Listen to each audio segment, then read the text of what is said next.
തുർക്കിയിൽ നടന്ന നാറ്റോ ഉച്ചകോടിക്ക് തൊട്ടു പിന്നാലെ അമേരിക്കൻ പ്രസിഡന്റ് ഡൊണാൾഡ് ട്രംപിന്റെ യാത്രാവിമാനം അവസാന നിമിഷം മാറ്റിയതുമായി ബന്ധപ്പെട്ട് അന്താരാഷ്ട്ര തലത്തിൽ വലിയ ചർച്ചകളും ദുരൂഹതകളും ഉയരുകയാണ്.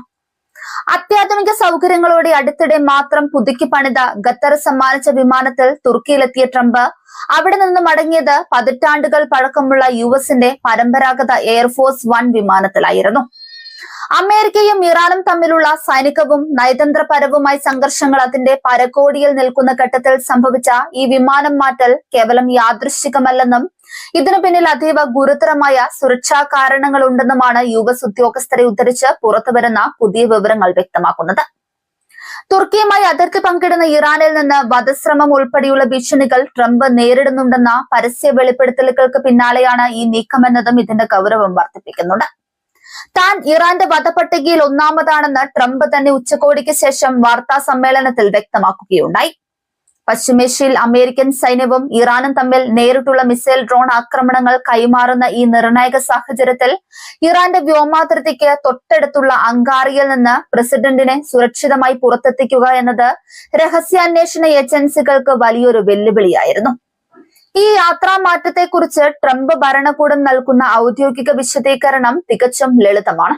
പഴയ വിമാനത്തോടുള്ള ഒരു കൗതുകം കൊണ്ടാണ് അതിൽ കയറിയതെന്നും ഖത്തർ നൽകിയ പുതിയ വിമാനം ബ്രിട്ടനിലെ RAF മിൻഡൻ ഹോൾ വ്യോമതാവളത്തിൽ സേവനമനുഷ്ഠിക്കുന്ന യുഎസ് സൈനികർക്ക് കാണാനും സന്ദർശിക്കാനുമായി നേരത്തെ അയച്ചതാണെന്നുമാണ് ട്രംപ് സാമൂഹിക മാധ്യമങ്ങളിലൂടെ വ്യക്തമാക്കിയത്. എന്നാൽ അങ്കാറിയിൽ നിന്ന് വിമാനം ഉയർന്നയുടൻ യുഎസ് പ്രസ് ഉദ്യോഗസ്ഥരോട് വിമാനത്തിന്റെ വിൻഡോ ഷേഡുകൾ പൂർണ്ണമായും താഴ്ത്തിയിടാൻ സുരക്ഷാ ഉദ്യോഗസ്ഥർ ആവശ്യപ്പെട്ടത് ഈ ഔദ്യോഗിക വാദങ്ങളെ അപ്പാടെ തള്ളിക്കളയുന്നതാണ്. സുരക്ഷാ ഉദ്യോഗസ്ഥർ ഖത്തറിന്റെ വിമാനത്തെക്കാൾ യുഎസിന്റെ സ്വന്തം പഴയ വിമാനത്തിന് മുൻഗണന നൽകിയതിന് കൃത്യമായ സാങ്കേതിക കാരണങ്ങളുണ്ട്. ഖത്തർ ഭരണാധികാരി സമ്മാനിച്ച ബോയിംഗ് 747-800 വിമാനം ഏകദേശം $400 മില്യൺ ചിലവഴിച്ച് L3 ഹാരിസ് ടെക്നോളജീസ് എന്ന കമ്പനിയാണ് പ്രസിഡന്റിന്റെ യാത്രയ്ക്കായി റീഫീറ്റ് ചെയ്തത്.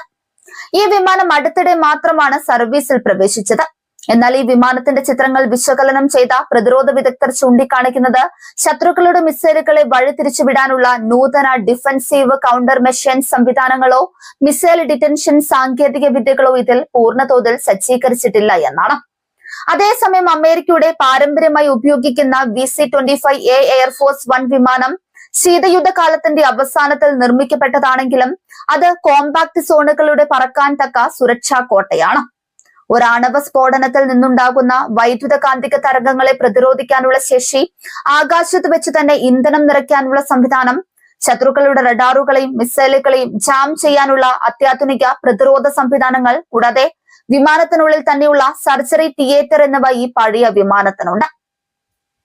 തുർക്കിയിൽ നിന്ന് വിമാനം ഉയരുമ്പോൾ ഇറാന്റെ ഭാഗത്തു നിന്ന് ഉണ്ടാകാൻ സാധ്യതയുള്ള വ്യോമാക്രമണ ഭീഷണികളെയോ ഇലക്ട്രോണിക് യുദ്ധമുറകളെയോ പ്രതിരോധിക്കാൻ പഴയ വിമാനമാണ് ഏറ്റവും അനുയോജ്യമെന്ന് രഹസ്യ വിവരങ്ങളുടെ അടിസ്ഥാനത്തിൽ യുഎസ് സീക്രട്ട് സർവീസ് സൈന്യവും വിലയിരുത്തുകയായിരുന്നു. പ്രസിഡന്റിന്റെ സുരക്ഷ കണക്കിലെടുത്ത് കനത്ത മിഥ്യാധാരണകളും ആശയക്കുഴപ്പങ്ങളും ഉണ്ടാക്കുക എന്ന തന്ത്രവും ഇതിലൂടെ യുഎസ് സൈന്യം പ്രയോഗിച്ചു.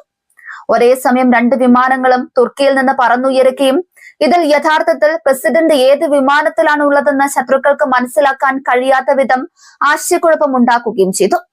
അങ്കാറയിൽ നിന്ന് പറന്നുയർന്ന ഉടൻ തന്നെ ട്രംപ് സഞ്ചരിച്ച പഴയ എയർഫോഴ്സ് 1 വിമാനത്തിന്റെ ട്രാൻസ്പോണ്ടറുകൾ ഓഫ് ചെയ്തതായി ഫ്ലൈറ്റ് ട്രാക്കിംഗ് വെബ്സൈറ്റുകൾ വ്യക്തമാക്കുന്നുണ്ട്.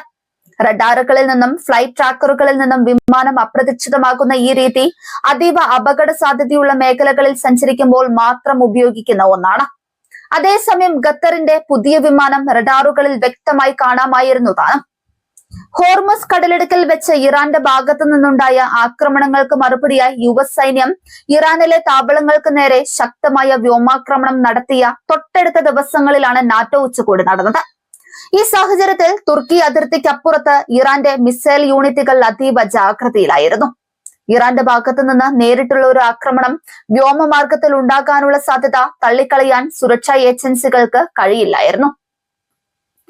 ഖത്തർ സമ്മാനിച്ച ഈ വിമാനത്തിന്റെ സുരക്ഷാ പരിമിതികളെക്കുറിച്ചും സാങ്കേതിക തിടുക്കങ്ങളെക്കുറിച്ചും യുഎസ് പ്രതിരോധ വൃത്തങ്ങളിൽ നേരത്തെ തന്നെ കടുത്ത ഭിന്നതകൾ നിലനിന്നിരുന്നു. ഒരു വിദേശ രാജ്യം നൽകിയ ആഡംബര സമ്മാനം എന്ന നിലയിൽ ഇതിന്റെ ഉപയോഗം നിയമപരവും ധാർമ്മികവുമായ നിരവധി ചോദ്യങ്ങൾ ഉയർത്തിയിട്ടുണ്ട്. പറക്കലുകൾ പൂർത്തിയാക്കി ഈ മാസത്തിൽ ആദ്യം മാത്രം ട്രംപ് ഉപയോഗിക്കാൻ തുടങ്ങിയ ഈ വിമാനം വലിയൊരു അന്താരാഷ്ട്ര പ്രതിസന്ധി ഘട്ടത്തിൽ നേരിട്ടുള്ള സുരക്ഷ ഉറപ്പാക്കുന്നതിൽ പിന്നിലാണ് എന്ന് ഈ സംഭവം തെളിയിക്കുന്നു. യുഎസിന്റെ സുരക്ഷാ ഉദ്യോഗസ്ഥർ തന്നെ ഈ പുതിയ വിമാനത്തിന്റെ അന്താരാഷ്ട്ര സുരക്ഷാ ശേഷിയിൽ പൂർണ്ണ തൃപ്തരല്ലെന്ന റിപ്പോർട്ടുകൾ ഭരണകൂടത്തിന് വരും ദിവസങ്ങളിൽ വലിയ രാഷ്ട്രീയ പ്രതിരോധം തീർക്കേണ്ടി വരുമെന്ന സൂചനയാണ് നൽകുന്നത്.